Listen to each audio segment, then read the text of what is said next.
So we have this narrative that is constantly playing in our minds, and we have associations to the stories that we tell ourselves, to particular parts of our lives. And often these stories that we tell ourselves in relationship to any one particular part of our life is there, that we put them in place to protect ourselves in various different ways, whether it be to validate ourselves in ways that we didn't receive, that we needed throughout our development, or maybe it's to keep ourselves hidden in a particular way.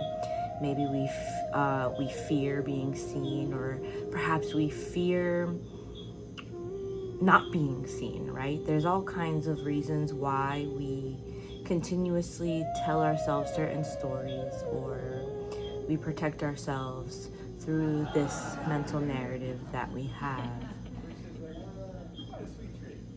And the main thing that I want to share with you all today is that letting go is truly a practice, and it's an art too, right? This concept of letting go is something that you can also create a story around, right? I'm really good at letting go. I meditate every day, so therefore I let go all the time. Or the story that you're really good at telling other people to let go, and you yourself don't know how to, or have never really had that visceral experience of letting go. And that's why I say it's a practice. When you put something into practice, it's a lived experience. It's not something that you tell yourself. It's not something that you even have to express or tell anybody, because you are a full embodiment of that, right? And something I have shared a lot with people on my Instagram. If you don't follow my Instagram, you should go check it out. I post almost daily on my Instagram, and mostly in the story. I don't really make reels that much for the past couple years. I don't have too much of an interest in doing that, although I have been thinking about it. But regardless, go follow my Instagram and see the ways that I interact in my stories. But yeah, I've shared often that when you look at the stars, something happens within you. And I really believe that looking at the stars is a need, you know? We couldn't imagine living our lives without waking up and receiving sunlight, right? Or never ever seeing the moon. It's an integral part of our life experience on Earth. So the fact that many of us don't actually look at starlight blows my mind. And it's because I have experienced so much starlight in my life. It has become so natural to me. I lived on 16 acres of land for 3 years. I lived in the foothills of Alpine for a year and a half. I lived all over California. And in that time, I spent so much time looking at the stars. It was insane. In the middle of the desert, coastal, on all these beaches, staying on beaches all night, stargazing. So it's something that has been an integral part of my experience, and it just became second nature to me. It wasn't this like really cool experience that I was having every once in a while. It was as inevitable as waking up and being sure that the sun would be there, and that I was going to receive its rays even on a cloudy day. So I witnessed firsthand the moments where I wasn't necessarily looking at the stars, or I had to go a month, 2 months at a time, not having that be a part of my experience, right? For whatever reason, maybe I'm visiting family, maybe I'm busy doing something that kind of pulled me away from that naturally without even realizing. And then feeling the consequences of actually not taking the time to connect with the sky and the stars. So that's something that I felt called to share specifically on my Instagram, is that my body craves starlight. I love to look at the stars. I love to let go by looking at the stars and letting go of this third dimensional plane, the reality that we see, by way of being intentional in seeing something beyond myself, seeing something that's way more expansive than what is immediately in front of me. Looking at the stars and allowing yourself to enter into this space and witness this space around you makes it a lot easier for you to integrate the fact that we are not just physical beings. When you're attached to the third dimensional reality, to the physical aspect of yourself and to the physical aspect of life, life becomes exponentially more difficult if you are not utilizing your time and your energy wisely. And I think that that is directly correlated to the fact that we are not connecting to this more expansive aspect of ourselves. You don't have to look at the stars. You can experience this expansiveness from within. But at times, it is difficult for one to actually go inside themselves in that way. Because when you go inside yourself in that way, it requires that you let go of the narrative and the story that you tell yourself. And like I said, those narratives and those stories are often put in place to protect us from aspects of ourselves that we don't want to see, that we are not ready to see. And so that is why when we travel, we feel more liberated. Or that is why when we look at the stars, we're just so amazed. And it's a way that's more compressed. That's the best way that I could say it. It's kind of like a pipeline, right? Like you have the ability to control how much water comes out of the faucet. If you're gonna wash dishes, you're not gonna open the faucet all the way so that the water sprays everywhere, right? Maybe you'll just use a little bit of water. It's probably wise to just use what is needed, right?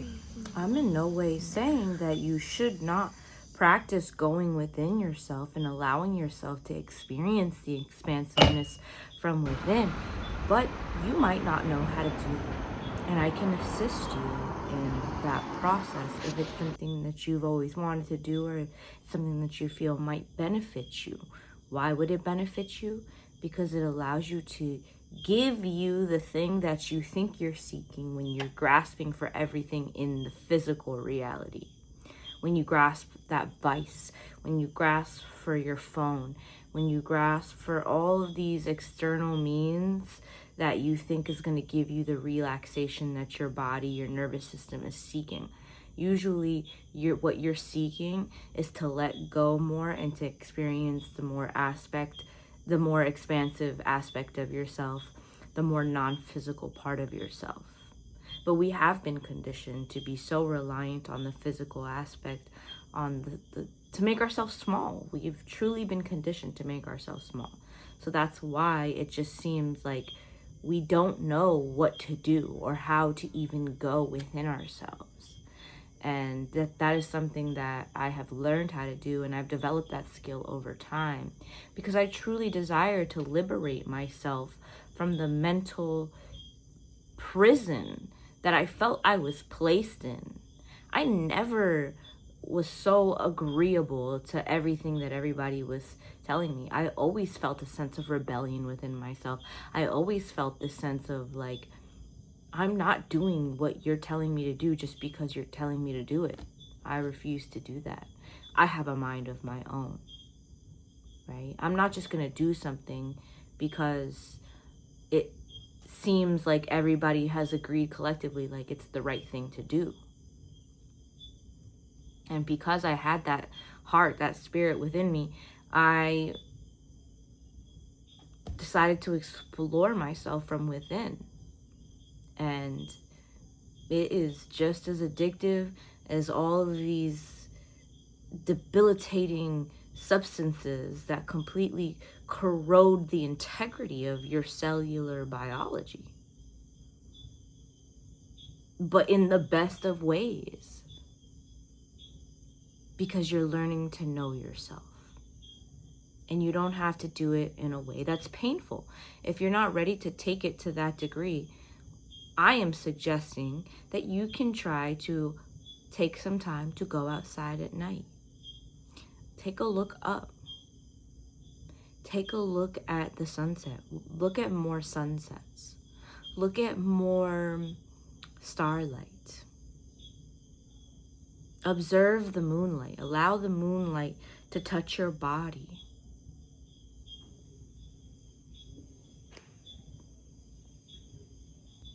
Now, I want to get a little bit more into what it feels like, to give you an idea of what it really feels like to feel a sense of liberation within your body. And I don't care if you are the most open-minded person who meditates and does yoga and does all the things. I want you to be open to what I am saying, because you're here on purpose. You're here for a reason. I would like for you to feel into the words that I'm sharing with you right now. When you are so attached to what is happening in your third dimensional reality and to your way of doing things, you limit yourself to what you know or what you have conditioned yourself into. And there is a sense of liberation beyond the meditative state. Yes, you utilize the meditative state to get into a state where you're more peaceful, or there's more coherence within your heart and your mind. But the deeper you go, the deeper you have this experience. So what I'm communicating to you is that there is a point where the meditation becomes the lifestyle, and the lifestyle becomes the meditation. So I want to share it with you. And for you to actually experience your life and know that you don't actually have to go into a meditative state intentionally in order to experience the sense of liberation that you feel when you do intentionally go into that space often. And that you can truly just have that experience with each and every breath. But you have to be able to let go to that degree. And the reason we hold on is because we have no idea what it is that we even want. The desire of your heart, the vision, the plan that God has for you is encoded within you. And for you to truly be able to see it is for you to have a certain level of surrender, of submission, of awareness, an ability to listen, an ability to let go, an ability to sustain this state in which you are fully accepting of the fact that you are not in control. You can have self-control, and it is highly beneficial for you to have self-control. But usually, because we don't know how to access this level of surrender, we don't allow ourselves to have it because of the overconsumption and the attachment we have to the story and to the reality, the physical reality, we are incapable of actually experiencing that deeper understanding of, or even beyond understanding, a witnessing of what is being asked of you, a witnessing of what you truly desire. Because God knows what you want. What you think you want and what God has planned for you are two different things.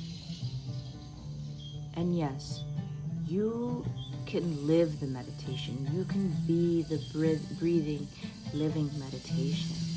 But practice is needed.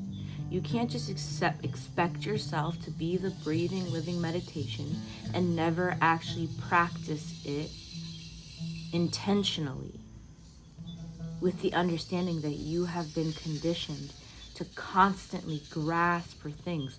More often than not, you're grasping for things that completely disrupt your natural functioning as a human being. Things that disrupt your nervous system, your endocrine system, every aspect of your body, because it's all connected. You disrupt one, then you disrupt the other. You're addicted to things, and you believe you have associations to these things that you're addicted to that are highly positive. You believe that it's such a good thing for you to do something ritualistically, when in reality, it's completely destroying the integrity of your cells. I don't know about what you do or what you practice, but what I do know that it is highly likely, because of the world that we live in and because of the things that have been made available to us and the ways in which we have been taught, which is okay. And as soon as you realize, you can make the change. You don't know what you don't know. So that's why I'm saying that the practice, you can't just wake up and say, oh, I'm going to be the breathing, living meditation, and never even take a moment to understand what that is or take a moment to actually practice.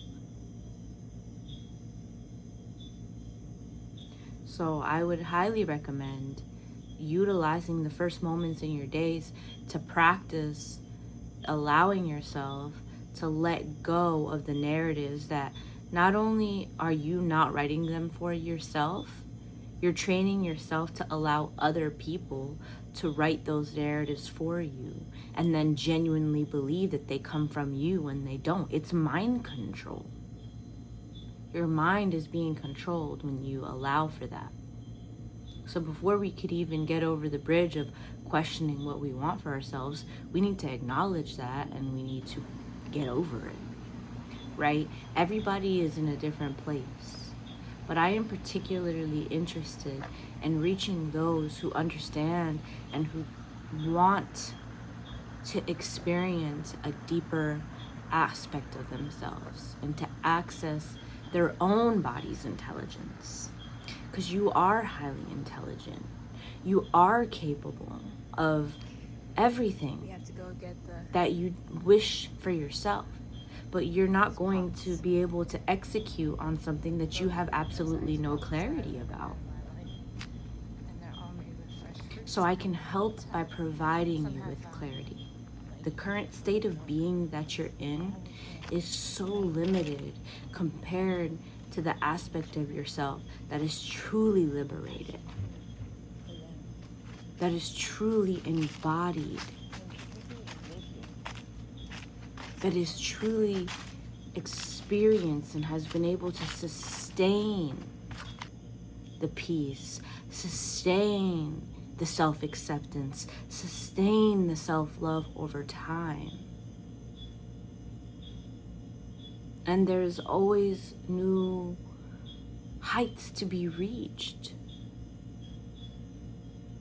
And that's where that surrender comes in. To understand that we are so expansive. by nature, by design. And there is a designer of this perfect design. And you can also be a designer. And if you don't want name brand this and name brand that, and truly you wish to feel this liberation, you want to finally relax your back and finally feel like you can take a breath, reach out to me. And I can help guide you and help you receive the clarity that you didn't even know you were seeking. And the clarity that you knew you were seeking, that you actually seek. It is my heart's desire that you witness how beautiful you truly are, how expansive you truly are,